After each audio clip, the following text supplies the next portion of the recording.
DocTalk is brought to you by Merck Animal Health, the science of healthier animals. Hey folks, thanks for joining me today here on DocTalk. I'm Dr. Dan Thomson. Today we're going to have a great show. Dr. Mark Hilton is my guest. He's with Elanco Animal Health. He's a practitioner of 30-some plus years, and we're going to talk about different technologies in which you can use to improve the profitability of your herd. It's bound to be a great show. Dr. Hilton is a wealth of information.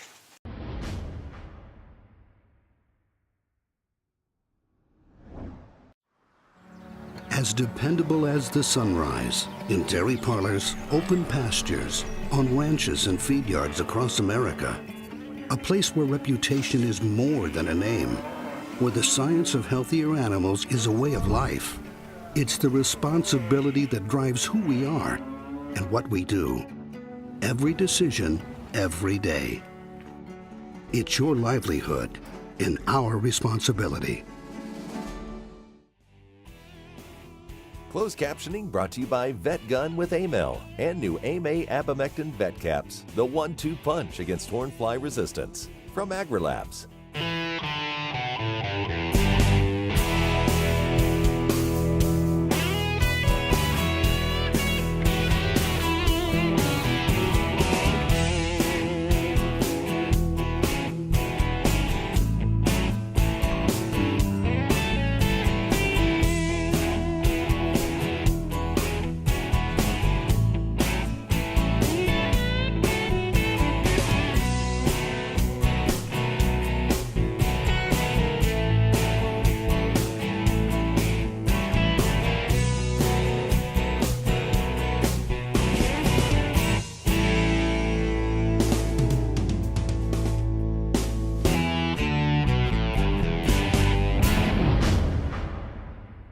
This segment is brought to you by the Beef Quality Assurance Program and the Kansas Beef Council, improving animal care and beef safety for more than 20 years.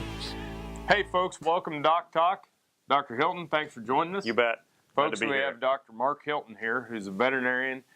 Just to kind of set the stage for you with some of the experiences he's had. He's been a bovine practitioner in practice, a bovine practitioner in academia, over 33 years and still going as a bovine practitioner. He's a technical consultant for Elanco Animal Health, and I'm just tickled whenever I get time to spend with him and learn from him and have him on the show today. Thank you very much. Thanks for being here.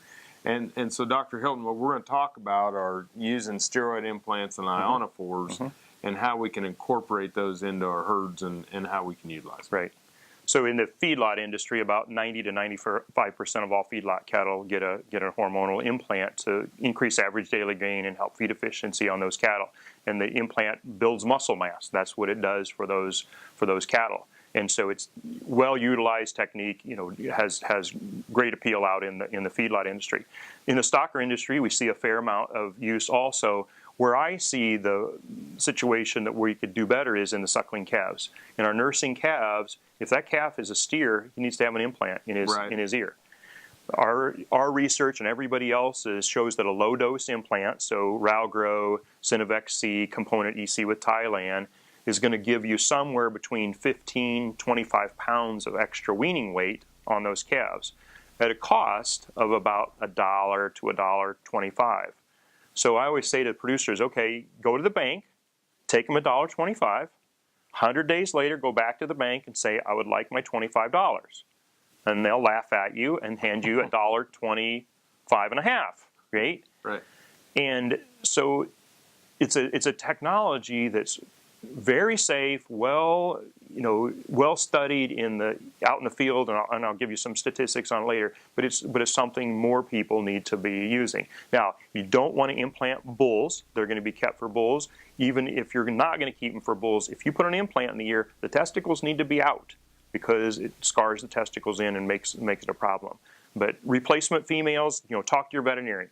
We tell people, you can implant all your calves at about 2 months, 3 months of age, no problem whatsoever. Other people are not going to implant their heifers, but at least do your steers and your non-keeper heifers. Yeah, and I tell them on the heifers, if you know you're going to keep them as replacements, there's no need to implant them because you don't need the pounds. That's right. But if you don't know, and there's a chance you might keep them, if you implant them at the time of branding, then, you know, we won't do anything really reproductively. Correct.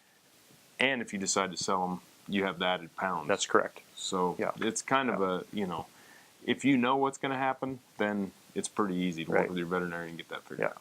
Yeah, I figured up once, and this is more on the feedlot side, but to walk cattle through the chute and do a really nice job implanting them, you make between $2,000 and $3,000 an hour. So that'll work. That'll work. I love the dollars and cents. Well, I can't think of anything legal you can do to make that kind of money. So, no. Right? Yeah, no, not unless you're a professional athlete. Right, yeah. Then maybe forgot about that. Yeah, and we're not.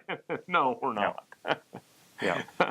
Well, these products are safe. Yes. Been around forever. Yeah, and I actually wrote some things down, and because I can't keep them all memorized. So 4 ounces of beef from a steer that was not implanted has 1.2 nanograms of estrogen in it. Okay. So I read somewhere there's a nanogram is 1/1,000,000th. Yep. And there's 1 billion blades of grass on a football field. So that tells you.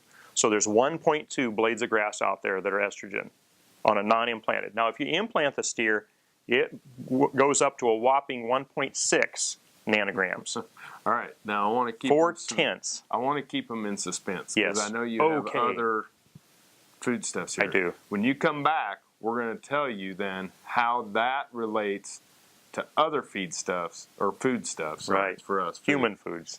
Right after these messages.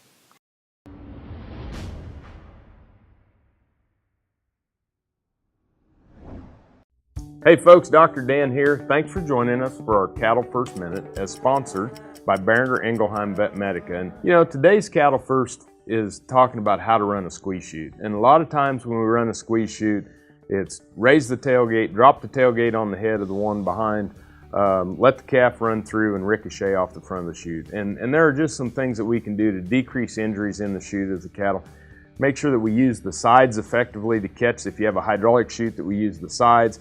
Make sure that we have the hydraulics not set too high, okay? We want it to be at that 650 to 800 PSI on the hydraulics. But being careful that we don't miscatch a calf by its temples and not adjust it, or if you catch one by the hips and you're out there with the tagging gun in one hand and the syringe in the other doing the cha-cha trying to get it vaccinated, it's best to just turn that calf loose so neither you nor the calf get hurt.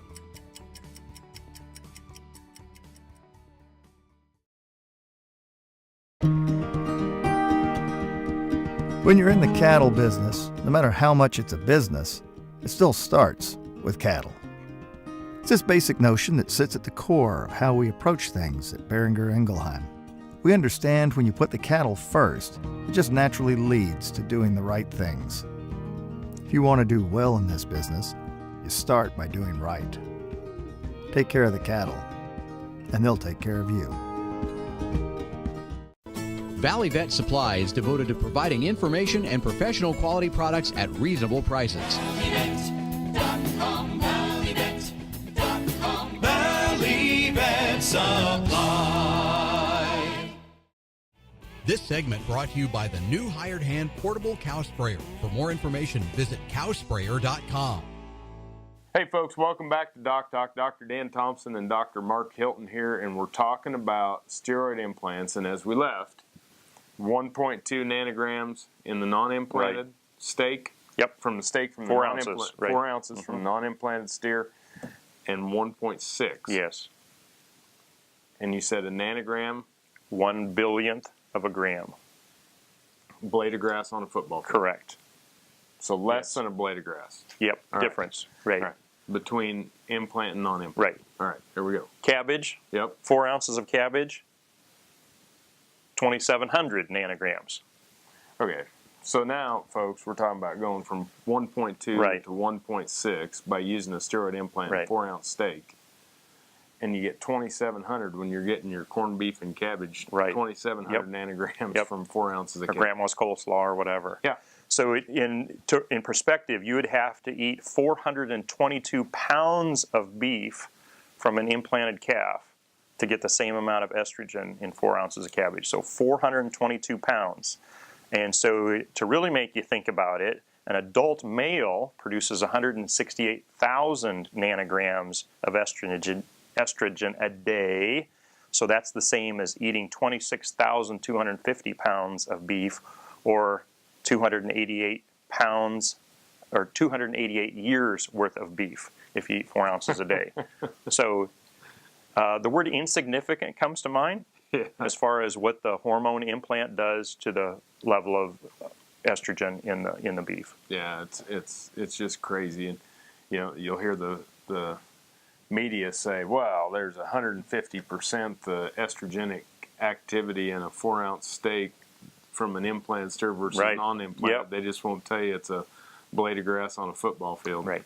Yeah, you can make percent numbers look pretty impressive sometimes. Yep. But yeah, it's just really, it's an insignificant number. It's a technology that's easily utilized. Again, the safety is unquestionable, and doing it to the calves this spring as you're processing your spring-born and the calves. economics are there to use. Oh, it's just, it's cut and dry. There's nothing you can do that's more cost-effective on your farm or ranch than giving that calf an implant. So yeah, you're taking the testicles away, so give them the implant. And segueing off, leaving those testicles till the calf's a lot older is definitely the wrong thing to do, because tons and tons of research show that sets those calves back tremendously when they're castrated at an older age. No doubt. Yep. No doubt. So let's segue into the ionophores, Yep. because I think that's a less known technology that producers could be utilizing to better utilize their forage. Right. Absolutely. And so the first thing is on your replacement heifers, we're looking at about a 0.2 pound extra daily gain on those heifers, along with an increase in fertility of those heifers, even beyond what we would expect with the weight gain. So there's some extra activity of the ionophore to help the fertility of those heifers. So we talked on an earlier segment about breeding heifers for a really short amount of time, a 30, 42-day period of time. Using an ionophore, you're going to increase pregnancy rate in those heifers. Awesome. Great technology. Folks, when we come back, we're going to continue on talking about ionophores, how you can use those in your programs, how you can use them in your herd. You're watching DocTalk, and we're glad you joined us.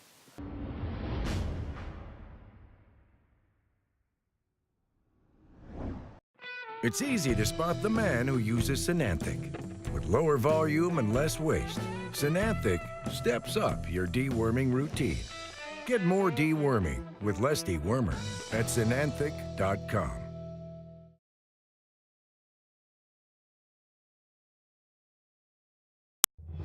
No matter where, no matter why, the Veterinary Health Center at Kansas State University is committed to providing quality patient care to animals and exceptional customer service to their owners. From routine checkups to emergency and specialty care, our world-renowned specialists and experienced professionals are here to discover, to teach, and to heal. Let us know. How can I help? How can we help?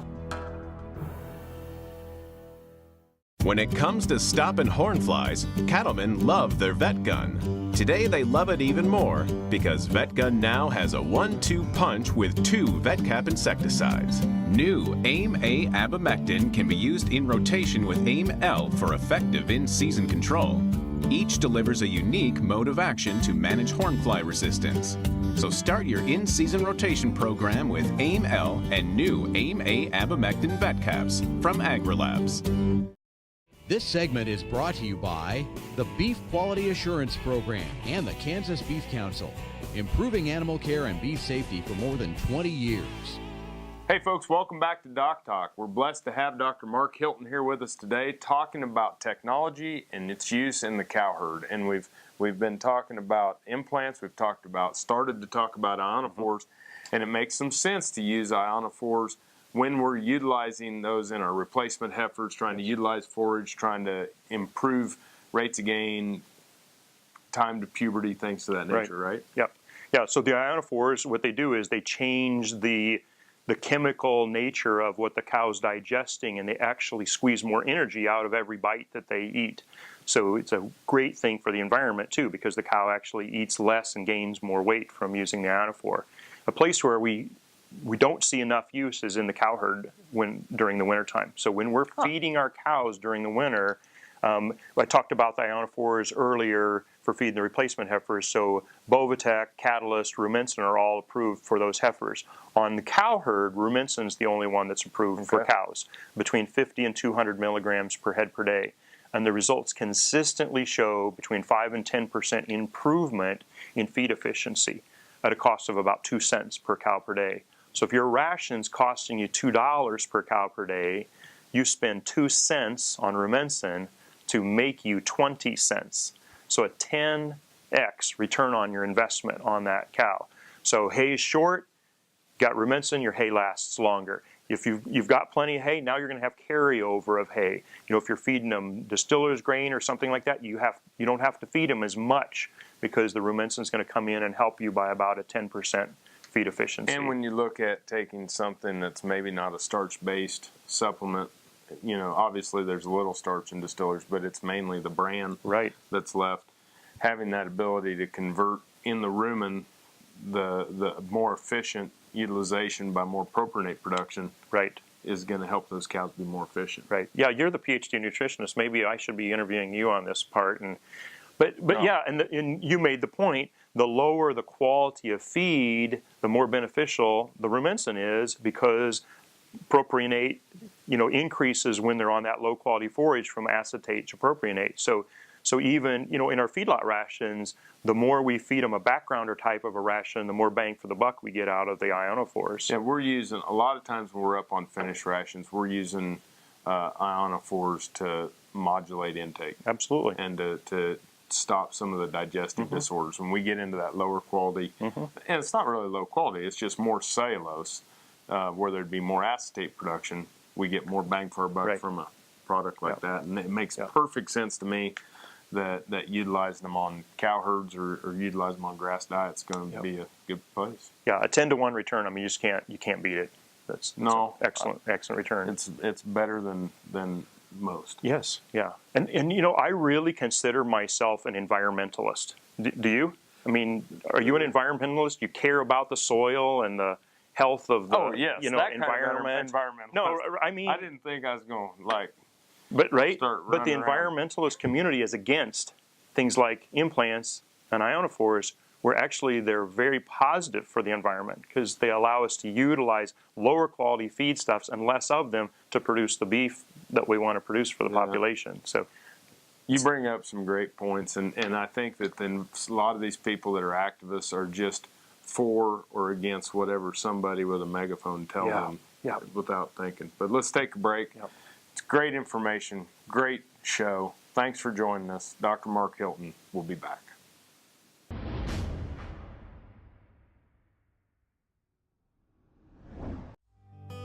Did you know long-range planning through the checkoff can help keep your business profitable? To successfully pass on cattle operations from one generation to the next, it's important to promote beef and keep farms and ranches profitable. Your beef checkoff helps do that.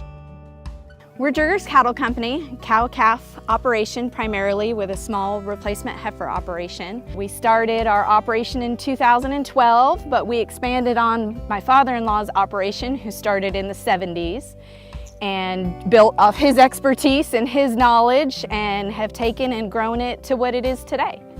We span about 4 different counties in North and South Carolina, running about 1,000 acres with 350 roughly head of mama cows. My husband and I and my son and my father-in-law operate together. About 2 years ago, we decided to make the switch to become all-natural producers.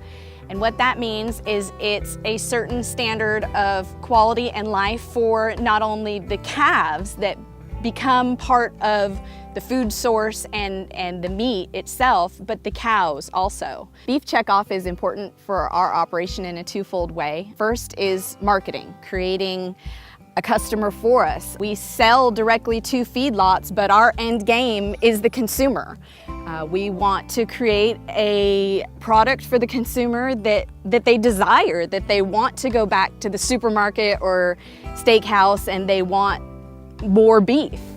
Everybody knows the slogan, beef is what's for dinner, but it falls even more than that in that they've raised consumer awareness in quality, which is important to us because we try to focus heavily on our genetics. That's a main component of our operation, and the checkoff has allowed us to do that by promoting a product that's important to the consumer, that it's good quality, it's safe, it's nutritious, and they're gonna want to be return customers.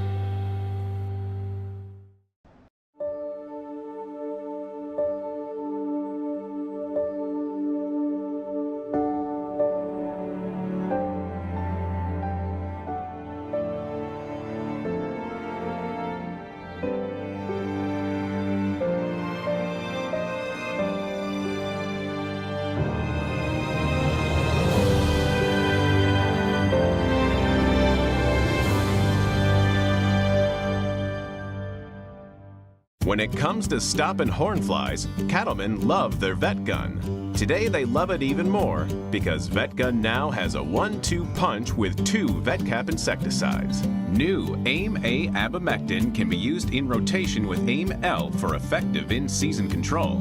Each delivers a unique mode of action to manage hornfly resistance.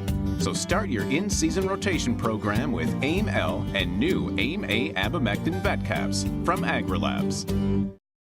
Some call it a come-from-behind victory, an unlikely win, a reversal of fortune, snatching victory from the jaws of defeat. This is our moment, our victory dance, because we choose confidence. We choose Zuprevo for BRD treatment. Ask your veterinarian to prescribe Zuprevo. Zuprevo is a fast-acting, long-lasting BRD treatment that you can count on to get the job done. Choose confidence. Choose Zuprevo from Merck Animal Health. This segment is brought to you by the Beef Quality Assurance Program and the Kansas Beef Council, improving animal care and beef safety for more than 20 years.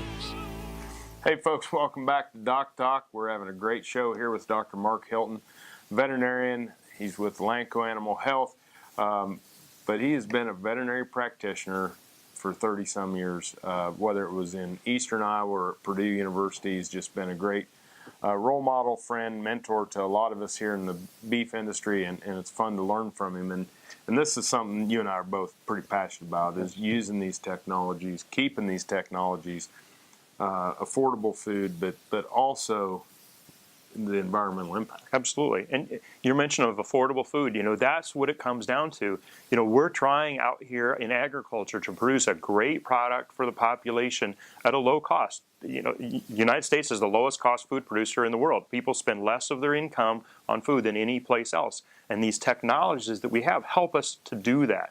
Implants, again, almost a 10 to 20 to 1 return. Ionophores, a 10 to 1 return. It makes so much sense.